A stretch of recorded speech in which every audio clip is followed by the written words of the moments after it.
दोस्तों, इंडिया दुनिया का सबसे बड़ा टू व्हीलर मार्केट है। सड़कों पे यहाँ पे डेली करोड़ों बाइक्स स्कूटर्स चलती हैं। मगर आपने कभी भी ये सोचा है कि जो आप हेलमेट डेली पहन के ऑफिस जाते हो, स्कूल बच्चों को छूने जाते हो, उसके अंदर चलता क्या है एक्चुअली? गर्मी, पसीना और धूल की वजह से उसमें बहुत सारे जर्म्स, बैक्टीरिया लगने लग जाते हैं, जो कि एक पब्लिक टॉयलेट से भी ज्यादा गंदा हो जाता है। हाँ, और अगर मेरी बातों पे विश्वास ना होना, एक बार जाइए अपने हेलमेट को एक बार सूंघिए, देखिए कैसा वो स्मेल कर रहा है। और कॉज इससे लोगों के बाल झड़ते हैं, डैंड्रफ होती है और कभी कभी बहुत सारे स्किन के रोग भी पकड़ लेते हैं। और बात करें स्विगी जोमेटो के बारे में, तो उनको 10 से 12 घंटे हेलमेट को पहन करके डिलीवरी करनी पड़ती है। सोचिए फिर उनका क्या हाल होता होगा। तो अभी हम लोग प्रॉब्लम आइडेंटिफाई हो गए, किस प्रॉब्लम के लिए मैं बात कर रहा हूँ। और इसी प्रॉब्लम को सॉल्व करने के लिए शार्क टैंक में एक कंपनी आई थी, उसका नाम है फ्रेश पॉड। आई होप आपने वो एपिसोड देखा होगा। अगर नहीं देखा तो कोई बात नहीं, आप कभी देख सकते हो। और आज की वीडियो उसी टॉपिक के ऊपर है कि कैसे फ्रेश पॉड ने एक कमाल की कंपनी बनाई, एक कमाल की मशीन बनाई, और इतनी अच्छी मशीन होने के बावजूद भी शार्क्स ने उसे मुंह पे रिजेक्ट कर दिया। Today I'm out.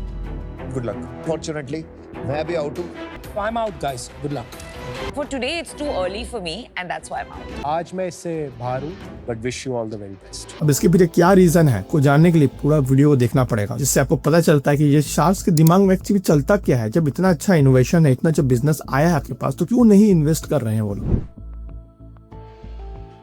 भास्कर और दीप लखजू ने इस प्रॉब्लम को बहुत पहले ही आइडेंटिफाई कर लिया था। उन्होंने साथ मिलकर एक ऐसी वेंडिंग मशीन बनाई, ऑटोमेटिकली हेलमेट को साफ करती है सिर्फ 5 मिनट के अंदर। और सबसे अच्छी बात इस मशीन की ये थी, इसमें पानी का कोई यूज नहीं होता। पानी का यूज करने से आपका हेलमेट आपकी सेफ्टी को खो देता है। मतलब कि आपका अगर कोई भी एक्सीडेंट होता है, अगर भगवान न करे हो जाए, अगर होता भी है तो आपका हेलमेट आपको सेफ नहीं कर पाएगा अगर आप पानी से ऐसा करते हो यूज। तो एक्चुअली में फ्रेश पॉड साफ कैसे करती है जब पानी का यूज नहीं होता है? 3 तरीके से। पहला है यूवी लाइट से जर्म्स के डीएनए को तोड़ देना। दूसरा स्टेप है ओजोन ड्राई फ्रॉग, जो हेलमेट के अंदर तक जाती है और अंदर जाकर के सारे बैक्टीरिया को चुन चुन के मार देती है। और तीसरा स्टेप है गर्म हवा, जिसे हेलमेट जो भी प्रक्रिया इतने देर में हुई है उसको पूरा तरीके से सुखा देती है, जिससे कि हेलमेट रेडी टू यूज सिर्फ 1 मिनट में हो जाता है। अगर ऐसे कस्टमर अगर मैं हूँ, और मेरे लिए तो बहुत ज्यादा इजी है, मैं बस जस्ट गया पेट्रोल पंप पे पेट्रोल भरवाने के लिए, जब तक पेट्रोल आ रहा है तब तक मैं सिर्फ जाऊंगा उस मशीन के पास और जाकर के मैं अपना हेलमेट दे दूंगा। 50 रुपए लगते हैं। अब मेरा हेलमेट विद इन 5 मिनट्स वो रेडी होकर के आ जाएगा। Fresh pod company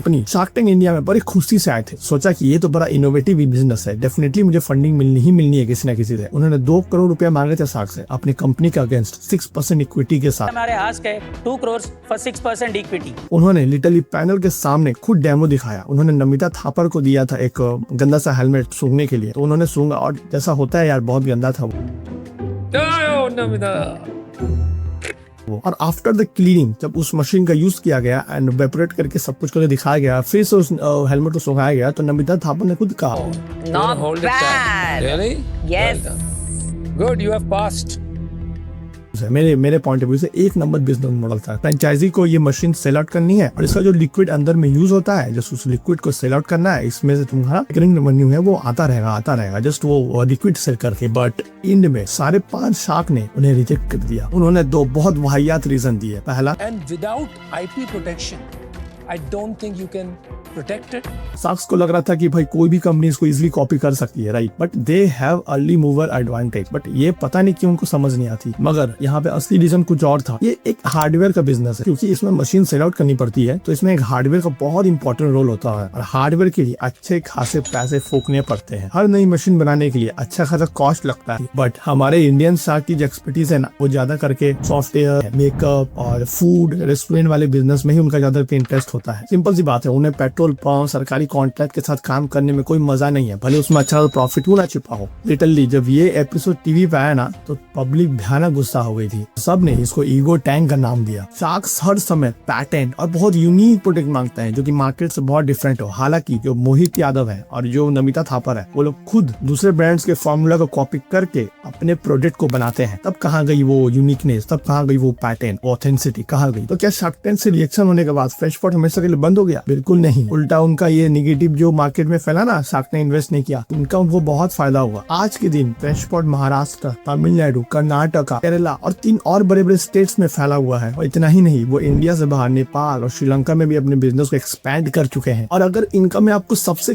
craziest thing, अगर मैं आपको इसका बिजनेस मॉडल दिखाऊं ना, अभी के अभी आप 2 लाख रुपए या फिर जितना हो सके उतना रुपए इन्वेस्ट करने के रेडी हो जाओ। अगर मैं आपको यहाँ पे दिखाऊं कि इनका बिजनेस मॉडल एक्चुअली वर्क कैसे करता है, मैं आपको जस्ट डायरेक्टली दिखाने वाला हूँ अपने लैपटॉप स्क्रीन पे। कि आप कैसे इसकी फ्रेंचाइजी को एक्सेस कर सकते हो। अभी मैं अपने लैपटॉप की स्क्रीन की रिकॉर्डिंग को ऑन कर दिया हूँ और मैं आ गया हूँ फ्रेशपॉट की वेबसाइट में। ठीक है, आपको जस्ट क्रोम ब्राउजर में या फिर किसी भी ब्राउजर में जाना है, यहाँ पे फ्रेशपॉट डिस्ट्रीब्यूटर को सर्च करना है और सर्च करते ही यहाँ पे हम लोग की वेबसाइट खुल जाएगी। यहाँ पे ठीक है, ऊपर में आपको मिल रहा होगा कैलकुलेटर। ठीक है, तो यहाँ पे आ गई हम लोग की प्रॉफिट कैलकुलेटर। अब यहाँ पर सबसे क्रेजी थिंग मैं आपको दिखाने वाला हूँ। कॉस्ट ऑफ मशीन की बात की जाती है तो कॉस्ट ऑफ मशीन में एग्जांपल आपको कितने रुपए इन्वेस्ट करने हैं। शार्क टैंक में जो आया था, जो फाउंडर्स थे, उन्होंने बोला था कि मैं एक मशीन जो है वो 2 लाख की सेल करता हूँ। और मशीन का प्राइस भी कितना है साथ में? It's 2 lakh rupees plus GST.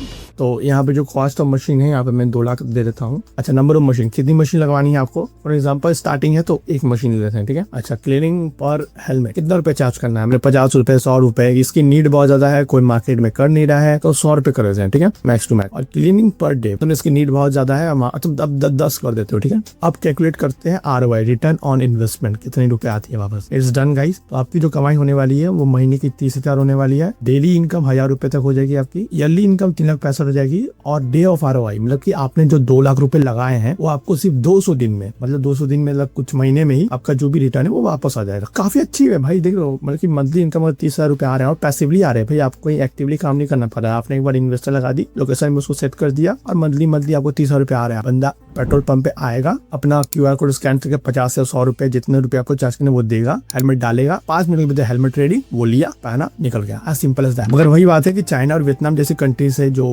Product का जो प्राइस है, मतलब कि जो मशीन की जो प्राइस है, वो सस्ती आने का डर हमेशा लगा रहेगा। जो प्रोडक्ट यहाँ पे अगर 2 लाख का फॉर एग्जाम्पल बन रहा है, वही मशीन वहाँ पे 1 लाख की या फिर उससे भी कम में बन रही है। राइट। अब मेरे पॉइंट ऑफ व्यू से अगर फ्रेशपॉट को अगर बड़ा बनना है और तगड़ा काम करना है, 3 चीज उनको फॉलो करना चाहिए। पहला, उनको पेट्रोल पंप और सरकारी कंपनीज के साथ लंबा कॉन्ट्रैक्ट साइन करना पड़ेगा, जिससे कोई भी कॉम्पिटिटर उनके बीच आड़े ना आ पाए। दूसरा, स्विगी और जोमेटो का पकड़, अगर स्विगी और जोमेटो में अच्छे से वो लोग पकड़ बनाते हैं, डिलीवरी पार्टनर्स अगर वो सेलेक्ट कर पाते हैं, ये बहुत बड़ी अपॉर्चुनिटी है। क्योंकि इंडिया में बहुत सारे डिलीवरी पार्टनर्स है स्विगी एंड जोमेटो का। मेरे पास एक्चुअली डाटा नहीं है, मैं यहाँ पे लगा दूंगा, इतने लोग एक्टिव रहते हैं तो आप देख लेना। उतने लोग अगर ये सर्विस करते हैं तो ये कंपनी बिलियंस मिलियंस में खेल सकती है। और तीसरा, सबसे इंपॉर्टेंट बात, उनको अपनी जो मशीन है उसको लॉक करनी पड़ेगी अपने ही लिक्विड के साथ। जैसे कि प्रिंटर कंपनी करती है, वो प्रिंटर जो है वो लॉस में बेचती है, बट जो लिक्विड होती है वो उनके प्रॉफिट का सबसे बड़ा रीजन बनती है। वही सेम चीज ये लोग भी कर सकते हैं। ओके, तो गाइस वीडियो का एंड हो चुका है। आई होप आपको ये वीडियो काफी पसंद आई होगी। ऐसी वीडियो को और देखना है तो प्लीज कमेंट में जरूर बताएं। और लास्ट तक वीडियो को देखने के लिए आपको बहुत बहुत धन्यवाद। मिलते हैं गाइस अपनी न्यू वीडियो पे न्यू टॉपिक के साथ। तक के लिए जय हिंद, वंदे मातरम। और ऐसे ही अपना सपोर्ट प्लीज बना के रखिए।